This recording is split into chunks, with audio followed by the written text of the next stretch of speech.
Dans un monde comme celui-là, dans une race comme celle-là, Dieu en son Fils vient de l'extérieur, comme le parent rédempteur en ce qui concerne la nature humaine.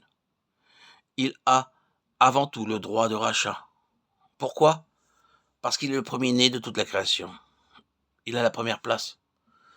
Oh, pensez encore à tout ce qui a rapport au Seigneur Jésus comme celui qui vient en premier, comme celui qui est à la première place, comme étant le premier-né. Et vous verrez que cela constitue son droit.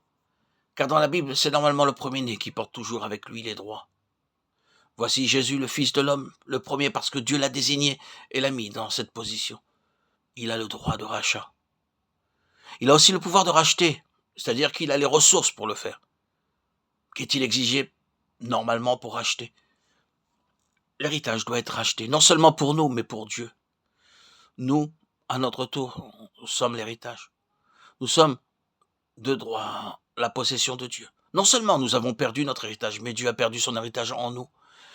Ce qui pourrait nous satisfaire comme une restitution ne peut jamais satisfaire Dieu. Si Dieu doit recouvrer en nous l'héritage qu'il a perdu à cause du péché et de l'entêtement de l'homme, le rachat doit être, selon Dieu, quelque chose qui le satisfasse. Et Dieu ne peut être satisfait avec n'importe quoi. Ce doit être quelque chose qui réponde complètement à la propre nature de Dieu. Ainsi, disons tout de suite, vous savez que ce n'est pas par des choses périssables, par de l'argent ou de l'or, que vous avez été racheté de la vaine manière de vivre que vous aviez hérité de vos pères, mais par le sang précieux de Christ, comme d'un agneau sans défaut et sans tache. 1 Pierre 1, 18, 19. Qu'est-ce qui satisfait Dieu?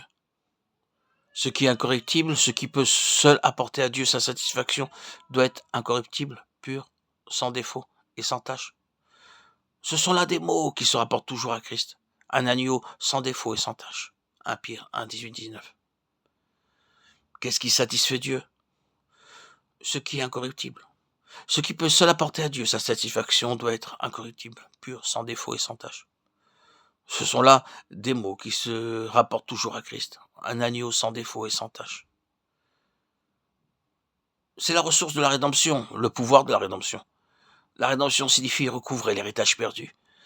Il a racheté par son sang parce que ce sang représente sa vie, qui est une vie incorruptible, une vie sans péché, une vie qui satisfait entièrement un Dieu totalement juste et saint. C'est là le prix de la rédemption. Voir l'humanité du Seigneur Jésus dans son incorruptibilité, c'est voir son pouvoir puissant de racheter. Mettez de côté le Seigneur Jésus et vous aurez mis de côté tout le pouvoir de racheter, tout droit de rachat. Sans lui, il n'y a aucun espoir de rédemption.